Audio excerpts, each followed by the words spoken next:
এখন বেগম খালেদা জিয়া এটা ছুড়ে ফেলে দিয়েছে, আর তারেক জিয়া হলো এটা গিয়ে বগল দাবা করেছে যে না মা আমি এটা রক্ষা করব। আচ্ছা, অর্থাৎ মা একদিকে বলেছেন, ছেলে হলো এটাকে রক্ষা করতে গিয়েছেন।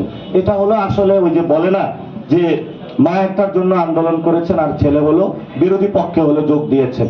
এখন হলো যেটা উনি করেছেন এটা আসলে বাংলাদেশের মানুষের সাথে ঠিক করেন নাই।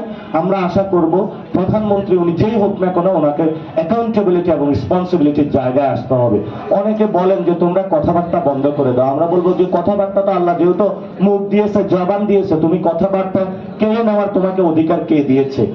সংবিধান আমাকে অধিকার দিয়েছে, যতদিন আমরা বেঁচে থাকি ততদিন কথা বলে যাব, কারণ কথাটাই তো ইম্পর্টেন্ট। কারণ এই কথা বলারই তো রাইটসটুকু আমাদের আছে, বাকি সবটুকু তো কেড়ে নিয়েছেন ভারতের বিভিন্ন আধিপত্যবাদ শক্তির মাধ্যমে।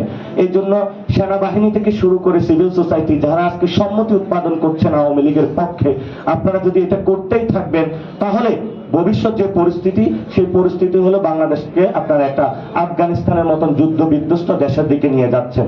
যেটা আমি আপনাদেরকে আসনি সংকেত দিয়ে রাখি, সেটা হলো বর্তমান প্রধানমন্ত্রী তারেক রহমান দেশকে একটি আফগানিস্তানের মতন যুদ্ধ বিধ্বস্ত রাষ্ট্রের মতন নিয়ে যাওয়ার চেষ্টা করছেন। আমরা ওনার মতন এই যে ষড়যন্ত্র এটা বাস্তবায়ন করতে বাংলাদেশে আমরা দিব না। আমরা শান্তি চাই বাংলাদেশে।